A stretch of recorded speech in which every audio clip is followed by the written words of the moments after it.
ओम श्री गणेशाय नमः। प्रिय भक्तजनों, आज आप श्रवण करेंगे न्याय के देवता शनिदेव तथा हनुमान जी की बड़ी ही दुर्लभ कथा। पुराणों के अनुसार शनिदेव का नाम एक कृष्ण भी है। यह नाम स्वयं श्री कृष्ण भगवान ने शनिदेव को दिया था।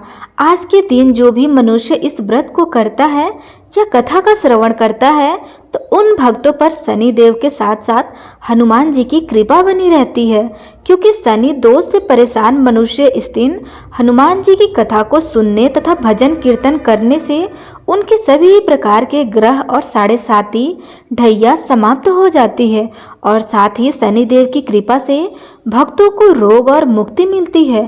तो प्रिय भक्तजनों, आइए श्रवण करते हैं दुख दरिद्र को दूर करने वाली शनिदेव की बड़ी ही दुर्लभ कथा। एक बार की बात है, सभी नौ ग्रह यानी कि सूर्य, चंद्रमा, मंगल, बृहस्पति, बुध, शुक्र, शनि, राहु और केतु में विवाद छिड़ गया कि इन सब में सबसे बड़ा कौन है। सभी आपस में झगड़ा करने लगे और कोई निर्णय ना मिलने पर सभी देवराज इंद्र के पास निर्णय कराने के लिए पहुंचे। सभी नवग्रहों को अपने सामने देखकर इंद्रदेव घबरा गए और उन्होंने निर्णय करने से अपनी असमर्थता जता दी, परंतु कहा कि इस समय पृथ्वी पर राजा विक्रमादित्य हैं, जो कि बहुत ही न्यायप्रिय है।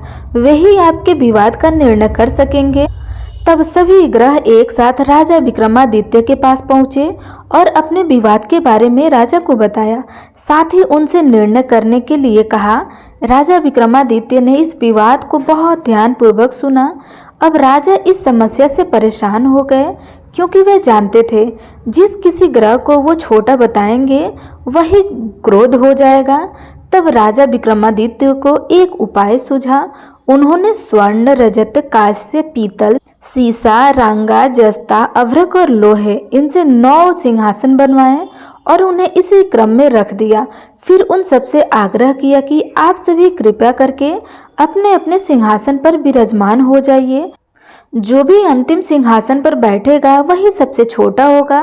राजा विक्रमादित्य के ऐसा कहते ही लह सिंहासन सबसे बाद में होने के कारण शनिदेव सबसे बाद में बैठे तो वही सबसे छोटे कहलाए। अब शनिदेव को लगा कि राजा ने ऐसा जानबूझकर किया है। तब वह क्रोधित होकर राजा से बोले कि राजा, तू मुझे नहीं जानता। सूर्य एक राशि में 1 महीना, चंद्रमा 2.25 महीना 2 दिन, मंगल 1.5 महीना, बृहस्पति 13 महीने, बुध और शुक्र 1-1 महीने विचरण करते हैं, लेकिन मैं तो 2.5 से 7.5 साल तक रहता हूँ। बड़ों बड़ों को मैंने विनाश कर दिया है। श्री राम की 7.5 आई तो उन्हें वनवास हो गया। रावण की 7.5 आई तो उनकी लंका को वानरों की सेना ने परास्त कर दिया।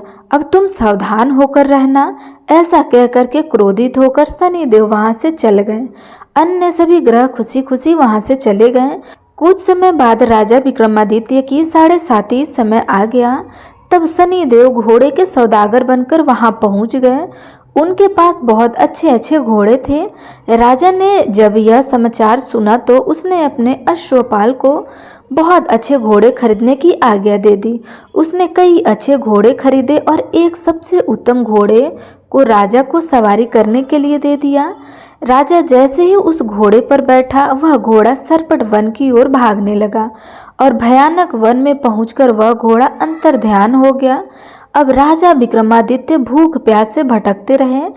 तब एक ग्वाल ने राजा को पानी पिलाया।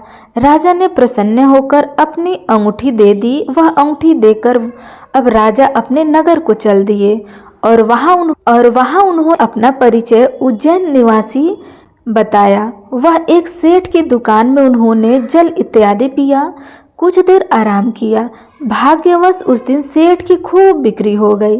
सेठ बहुत प्रसन्न हो गया और बड़े प्रसन्न मन से वह राजा को भोजन कराने के लिए अपने साथ घर ले गया। राजा ने वहां खूंटी पर एक हार देखा जिससे खूंटी निगल रही थी। देखते ही देखते उस खूंटी ने पूरा हार निगल लिया और हार गायब हो गया। तब सेठ ने आने पर देखा कि हार तो गायब हो गया है। सेठ ने समझा कि उसी ने उस हार को चुरा लिया है।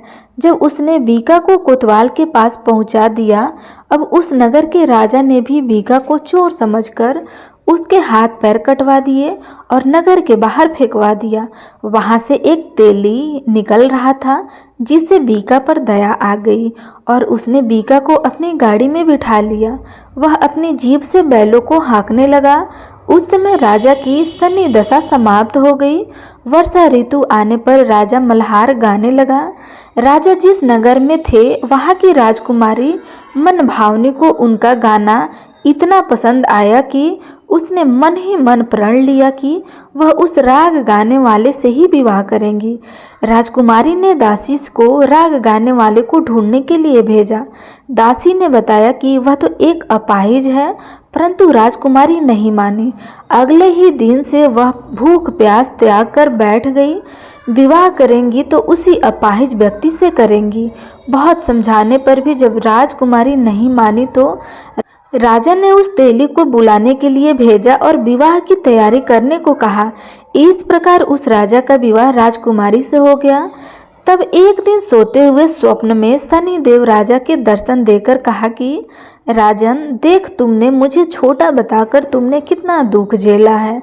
तब राजा ने शनिदेव से क्षमा मांगी और प्रार्थना करते हुए कहा कि हे शनिदेव, जैसा दुख आपने मुझे दिया है किसी और को मत दीजिएगा। शनिदेव मान गए और कहने लगे कि जो मेरी इस कथा को पढ़ेगा या सुनेगा और व्रत करेगा उसे मेरी दशा में कभी कोई दुख नहीं होगा। जो भी व्यक्ति रोज मेरा ध्यान करेगा और चिटियों को आटा डालेगा उसकी सभी मनोकामनाएं पूर्ण होंगी।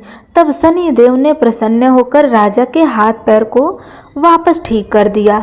सवेरा होने पर आँख खोलने पर राजकुमारी ने देखा तो वह हैरान हो गई। अपनी पहचान छुपाते हुए राजा ने राजकुमारी को बताया कि वे जैन के राजा विक्रमादित्य हैं। यह बात जानकर सभी बहुत प्रसन्न हो उठे। सेठ ने जब सुना तो वह राजा के पैर में गिरकर क्षमा मांगने लगा। राजा ने कहा कि वो तो शनिदेव का क्रोध था, इसमें किसी का कोई दोष नहीं है। सेठ ने फिर भी निवेदन किया कि मुझे शांति तभी मिलेगी जब आप मेरे घर चलकर भोजन करेंगे। सेठ ने अपने घर तरह तरह के व्यंजन से राजा का स्वागत सत्कार किया।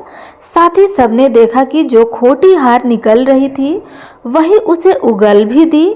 सेठ ने बहुत सारी मोहर देकर राजा का धन्यवाद किया। सेठ ने राजा से अपनी कन्या श्री कौरी से विवाह करने का निवेदन किया, जिस राजा ने तुरंत स्वीकार कर लिया। कुछ समय बाद राजा अपनी दोनों रानियों मनोभावनी और श्री कौरी को सभी उपहार सहित लेकर उज्जैन नगरी को चल दिए।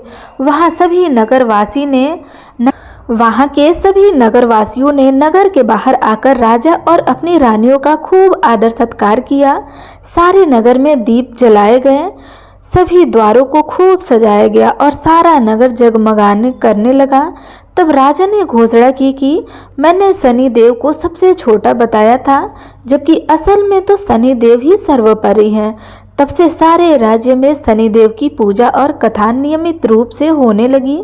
सारी प्रजा भी खुशी और आनंद के साथ अपना जीवन व्यतीत करने लगे। जो भी कोई शनिदेव की इस कथा को पढ़ता है या सुनता है उसके सभी दुख शनिदेव की कृपा से दूर हो जाते हैं। व्रत के दिन इस कथा को अवश्य पढ़ना चाहिए या सुनना चाहिए। यदि संभव हो तो सप्ताह के सभी दिन इस कथा का पाठ अवश्य करनी चाहिए।